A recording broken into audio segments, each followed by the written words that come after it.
Jabber, my favorite guest. What's up, man? Hello? What's up, dog? Oh, I think I remember listening to your conversation with him last time. Yeah. I want to talk about something that you mentioned. You want to talk about your conversion?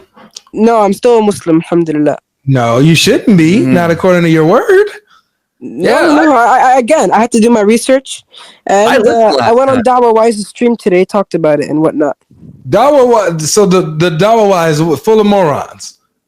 No, they're not morons. Jabber, you said you talked to them about what we talked about? Yeah, and they said two things. Number one, we should look at the 8 criteria that Aristotle mentioned about what a contradiction is. And the second thing is they have a response to it. But let's first look at the what was their answer?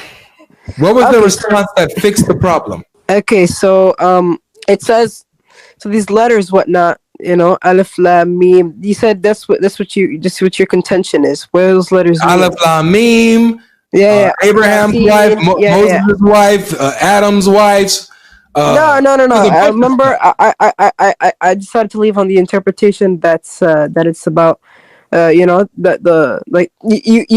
sorry. You mentioned that chapter 12 verse 111 it goes against what the chapter for example chapter 2 verse 1 says, chapter 3 verse 1 says. Yeah, you said that. You said that last time. You said that shows that those verses are unexplained. Those are examples of the Quran not being explained. Right. And then then I asked them today about that, and they said, those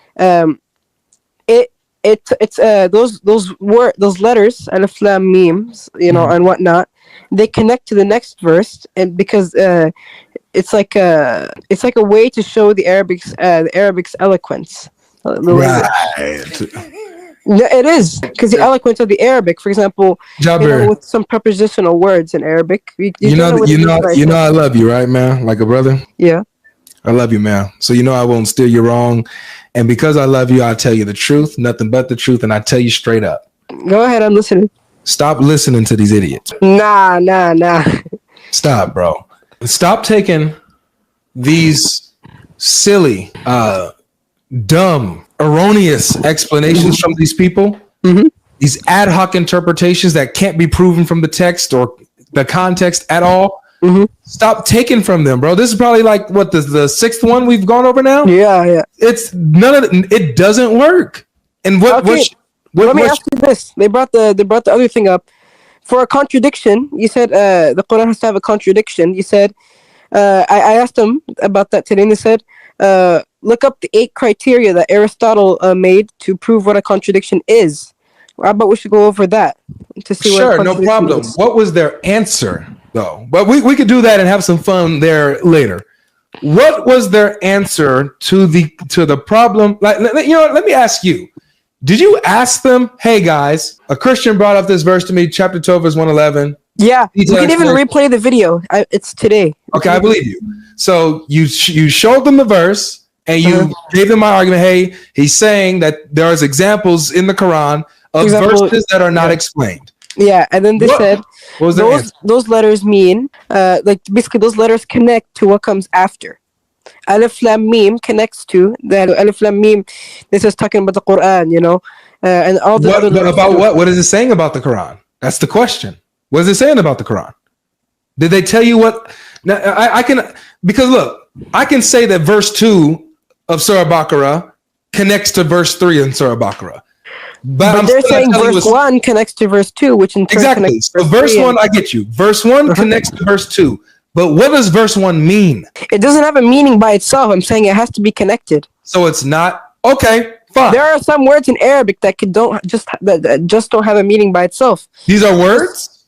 Alif, Lam, Mim are words. By itself, you don't know what it means. But with if there's another verse after it. That's what it is by itself. And then the verse. Okay, so the verse after. You can't just take a verse by itself. Yeah. Okay, cool. Let's do this. Let's look at it. Let's look at it and let's see if verse 2 combined with verse 1, Alif, Lam, Mim, tells us what that means. You with me? Yeah, I'm with you. All right. So, verse 1, Alif, Lam, Mim. You're gonna do chapter 2? Yeah, I'm in chapter 2. Okay. Alif, Lam, Mim. Matter of fact, let's do this. Let me put it on the screen for both of us. Yeah. I've got it memorized already, but anyway. Okay. Alif, Lam, Mim. It's funny. You see what they put in the parentheses? These letters are one of the miracles of the Quran. It is. You know how? I can explain how. I can explain how. Wait, look at what he says though. Okay. And none but Allah alone knows their meanings. But you think Dawah wise know their meaning, man? You guys, they all over the place, Jabber. And then here's the second interpretation I got for Alif Lam Mim, what it means. Wait, not the second. Let's go with this first one. Let's see if verse 2 explains it. Okay, this is a book where there is no doubt a guidance to those who are believers. Pious, yeah. Right. Okay. I'm trying to skip the. Oh, that's it, huh? Because this is just the rest is just brackets. They add a lot of brackets to the Quran. It needs a lot of help in explaining. Yeah. Well, I'm sure chapter 12, verse 111 itself has brackets. It doesn't actually. You sure? So, well, it depends on the translation you use, actually, because you're actually right. It depends on the translation. A lot of brackets, man. It needs a lot of help. There's a lot of help. All right. So, so this is the book about which there is no doubt, a guidance for those conscious of Allah. How does this tell us what Alif Lam Mim is? Okay. There's another interpretation they brought about what Alif Lam Mim Wait, is. can we scratch that first? Can we scratch that one? Okay, we scratch that. Okay. All right, so that one, we say that one is dumb, right? Out the window. Let's go to the second interpretation where this one it comes from the miracle of Allah. You know how? Let me explain, okay? Go ahead. Listen to me. So, I'm gonna give you an example. Let me just find the chapter number. Just a sec. I believe it's chapter 104. It says the elephant, right? It says Alam tara kayfa fa'ala rabbuka bisabfi, right?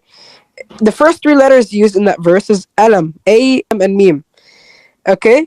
But we don't say Alif Lam Mim tara kayfa fa'ala rabbuk. We say Alam tara kayfa fa'ala rabbuk, okay? While here in chapter what verse? 2, I'm sorry. What verse? This is like chapter 104, I believe. I could be wrong. Just a minute. Chapter the elephant. Okay, the elephant. All right, let me try to. The elephant. Okay. If you read the Arabic in the first verse, the first three letters in that verse is Alam. A, Alif, Lam, Mim, right? Alam, tara kayfa fa'ala. What verse? You said verse 1? Verse 1, okay? So it says, Alam, tara kayfa fa'ala rabbuka bi ashabil fil, right? Alam, right? Okay. Alam have not. Right? Alam here, it is Alif, Lam, and Mim. Here's the thing. Why don't we say in Surah Al-Baqarah, Alam, Dali, why don't we say that? Because to show that the Quran is preserved, we even have the pronunciation preserved. So we know when to use Alam and when to use Alif Lam Mim. So Allah basically, He put Alif Lam Mim to show us that the Quran can actually be preserved fully. Did that convince you? No. Oh.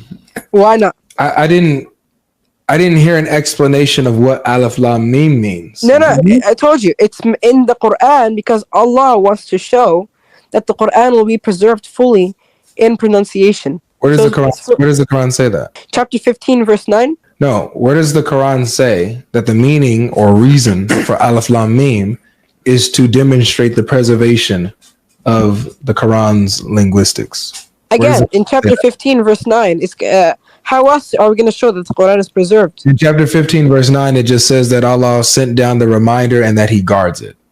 It says nothing about Alif Lam Mim or the purpose of it. You know what I'm saying? Yeah. So does the Quran tell you what you told me about why Alif Lam Mim is there? Does the Quran say that? Does the Quran say that? No, but we can infer by it, but by the just like the passed down from generation to generation. Just like Dawah wise can infer that Alif Lam Mim is there to is connected with the other verse, and somehow that shows the meaning.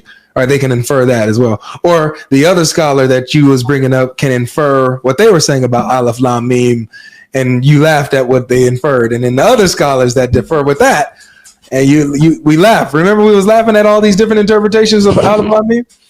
Yeah. So, but they're all inferring that again. Allahu Alam. That's all I'm gonna say. Thank you. That's the point. Allahu Alam. Allah knows best, and He's the only one who knows. And what's the problem? The problem is that the verse says the Quran is a detailed explanation of everything. And everything. If only Allah knows, then the Quran is not explained. But again, maybe scholars have to explain what the detailed explanation is. Maybe scholars will have to explain. Yeah, a scholar needs to come and tell you and I, Jabir, what it means to be detailed and explained. We're too stupid to know what that means, you know? I'm not smart enough. You're not smart enough. My friend IP here, he's not smart enough. What's his channel's name, by the way? Huh? What's his channel's name, by the way? Inspiring Philosophy. It's tagged in the title of this video. What a coincidence that there's this guy in Dawah. His name is Islam Hakim. He has a channel, Cogent Faith.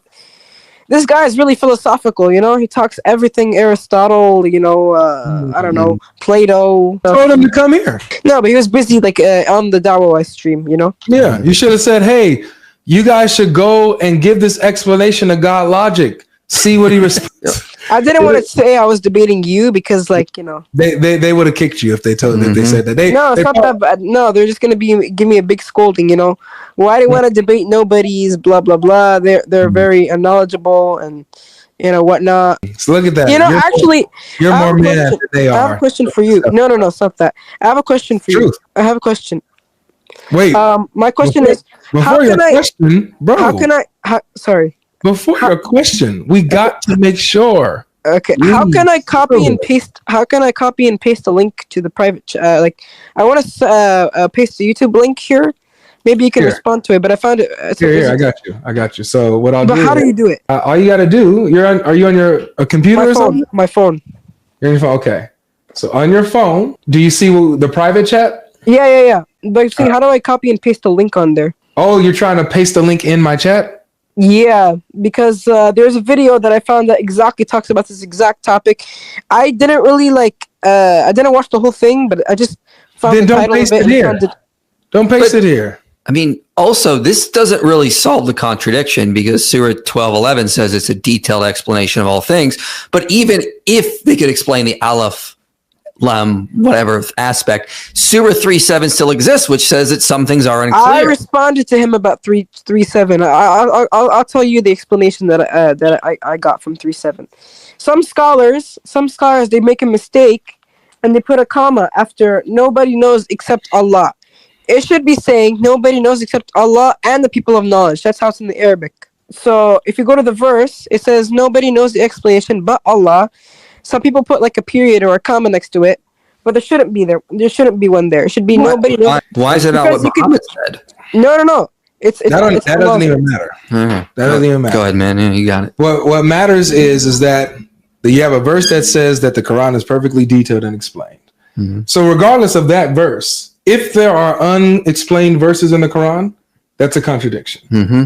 So even if I don't have a verse in the Quran that also says, hey, there's unclear verses, that doesn't solve the problem that there are unclear verses while the Quran says that everything is explained and clear, detailed, you know? So that's why 3:7 doesn't matter. Yeah, 3:7, yeah, we just, you know, we left it by itself. I mean, but anyway, yeah, look, the other thing I wanted to do, they said to look up the 8 criteria that Aristotle put out for what a contradiction is. But none of that matters. None of that matters because a contradiction, you cannot have A and be non-A in the same way, in the same sense. So but remember, all 8 criteria have to be met. Brother, you and I understand. You cannot have a statement saying that the book is a detailed explanation of everything. Can you hear me? Oh, sorry. I have to. Somebody's knocking on my door. Sorry. I'll be back. All right. Just what I was trying to get at while he's coming back is that if you go to the life of Muhammad and Ibn Ishaq, Muhammad does not give that explanation of 3:7. Oh, that's true. No, he said the Christians come and they go, why is Allah constantly calling himself we and our? And he goes, well, that's a mystery. No one knows that but Allah. And that's his explanation for that. So even with the Aleph Lem stuff, Muhammad said the parts about Allah calling himself we are unexplained. Yes. Also, the same thing when it comes to Jesus being Allah's word, a spirit and a spirit from him. The Christians were using that against him, and Muhammad used 3:7 as a response. That these are verses that are unclear, and those who are deviant are trying to use the unclear verses to stir up trouble and cause doubts. So yeah, and the people of knowledge, the comma issue, that's not what Muhammad said. So I mean, like, this is just the miracle of reinterpretation. yeah, the miracle of reinterpretation.